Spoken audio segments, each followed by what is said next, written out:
మిత్రులకు శ్రేయభిలాషులకు నమస్కారం. నేను గుడ్ల జగదీష్, సామాజికవేత్త.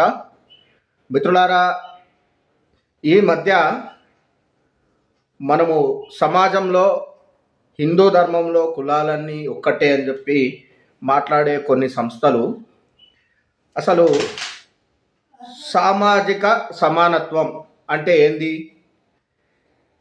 రెండు కులాలు అన్ని కులాలు సమానంగా చూపెట్టాలి. కానీ ఈ మధ్య ఆ సామాజిక సమానత్వం అనే సంస్థలు కొన్ని గాడి తప్పుతున్నట్టు, లేకపోతే మళ్ళీ సామాజిక సమానత్వం పేరుతోనే మళ్ళీ దళితులు తక్కువ వాళ్ళని చూపెట్టే ప్రయత్నము చేయడం జరుగుతుంది. ఇది ఎందుకంటున్నానంటే, సామాజిక సమానత్వం అని చెప్పి పురాణాల్లో ఉన్నటువంటి గాథల్ని వివరిస్తూ ఎట్లాంటి విషయాలు చెప్పాలి, సమానమైనటువంటి విషయాలు చెప్పాలి. కానీ ఇక్కడ ఏం జరుగుతుందంటే, మేము జాంబవంతుని వారసులము, అరుంధతి మాత వారసులము అని చెప్పి గొప్పగా చెప్పుకొని ఈ జంబూ ద్వీపాన్ని వెళ్ళినటువంటి మహారాజులం, మాదిగలం అని చెప్పి, లేకపోతే దళితులు రకరకాల వాళ్ళ పూర్వీకుల్ని, వివిధ కులాలన్నీ కూడా వాళ్ళ పూర్వీకుల్ని స్మరించుకుంటూ మేము గొప్ప వాళ్ళమని చెప్పి చెప్పుకుంటున్న క్రమంలో మళ్ళీ హిందూ ధర్మంలో సామాజిక సమానత్వం పేరుతోని రాముడు శబరికి ఎంగిలి పండు తిన్నాడు. అది బాగానే ఉంది, రామాయణంలో మనం చదివితే బాగానే ఉంటుంది, రామాయణంలో మనం చూస్తే బాగానే ఉంటుంది. కానీ సమానత్వమైన విషయాలలో రాముడు దళితుడు సమానంగా ఎలా ఉన్నాడు అని చెప్పి చూపెట్టాలి. కానీ ఇంకా తక్కువ, ఈ పెద్దవాళ్ళందరూ మమ్మల్ని తక్కువగా చూపెట్టిరని చెప్పి చూపెట్టే ఉద్దేశం చేస్తున్నారు. ఒకప్పుడు ఈ సామాజిక సమానత్వం, కులాలన్నీ సమాజంలో హిందుత్వంలో సమానంగా ఉండాలని మాట్లాడినటువంటి, ఉద్యమం చేసినటువంటి మొట్టమొదటి వ్యక్తిని నేను.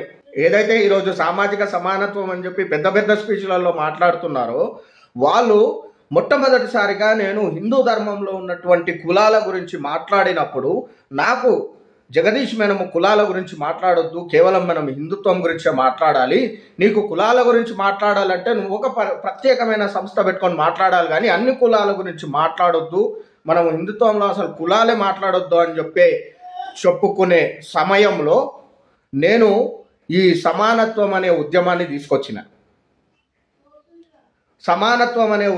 తీసుకొచ్చిన. అప్పుడు వ్యతిరేకించిన వాళ్ళే ఇప్పుడు పెద్ద పెద్ద స్పీచ్లలో మాట్లాడుతున్నారు. వారి నోటి నుంచి సభలలో అరుంధతి మాత అర్ధచండాలి అని చెప్పి మాట్లాడే మాటలు కూడా వినబడుతున్నాయి. ఇది ఎందుకంటున్నా అంటే, అరుంధతి మాతని ఇప్పుడు సమానత్వం అంటే ఏంది, సమానత్వంగా చూపెట్టాలి. రాముని కాపురాన్ని నిలబెట్టిన గురుమాత అనసూయమాత ఒక మాదిగ. రాముని కాపురాన్ని, సీతమ్మ వారికి రామునికి సంబంధించిన సమస్య వస్తే వాళ్ళిద్దరిని కూర్చోబెట్టి వాళ్ళ కాపురాన్ని నిలబెట్టి ఆరోతనం గురించి వివరించి, పసుపు కుంకుమల గురించి, పుస్తల తాడు గురించి అన్నిటినీ వివరించిన గురుమాత అరుంధతి మాత వాళ్ళ చెల్లె అనసూయమాత. సీతమ్మ వారికి బొట్టు పెడితే ఆ అరణ్యవాసం మొత్తం ఆ బొట్టు జరిగిపోలేదంట. నారసీరలు అవన్నీ వరిచిరు, ఒక మాదిగ స్త్రీ అయినటువంటి అనసూయమాత ఇచ్చింది. అట్లాంటి విషయాలు చెప్పండి. ఎందుకంటే వాళ్ళ కాపురాన్ని దిద్దిందంటే మాకు ఒక సమానత్వం వస్తుంది. అరే, మా జాతి బిడ్డ రాముని కాపురాన్ని దిద్దిందని చెప్పి మేము గొప్పగా చెప్పుకుంటాం. కానీ మీరు ఇంకా కింద చూపెట్టి వాళ్ళు మాకు సేవలు చేసుడు, వీళ్ళు ఇస్తురు మేము తీసుకుంటున్నాం. అట్లా కాదు, మేమిస్తే వాళ్ళు తీసుకునేవి చూపెట్టండి, మా సమానత్వం చూపెట్టండి, మా గొప్పతనం చూపెట్టండి, జాంబవంతుని గురించి చెప్పండి, ఈ దేశం మూలవాసులు వీళ్ళని చెప్పండి, అప్పుడు గర్విస్తాం. కానీ సామాజిక సమానత్వం పేరుతో దళితుల్ని తక్కువ చేస్తే మాత్రం మళ్ళీ గుడ్ల జగదీష్ బయటకు వచ్చి సామాజిక ఉద్యమము ఇదే ధార్మిక విషయాలపైన చేయడం జరుగుతుంది. మళ్ళీ జాంబవ పురాణము మళ్ళీ చెప్పడం జరుగుతుంది. నేను జాంబవంతుని పేరుతోని మూలవాసి షార్ట్ ఫిలిం తీసినప్పుడు బ్రాహ్మణులని, మాదిగలను సమానంగా చూపెట్టిన. ఆఖరికి వచ్చే వరకు వాళ్ళిద్దరూ ఒకటే దగ్గర కూర్చొని ఉండేటట్లు చూపెట్టిన.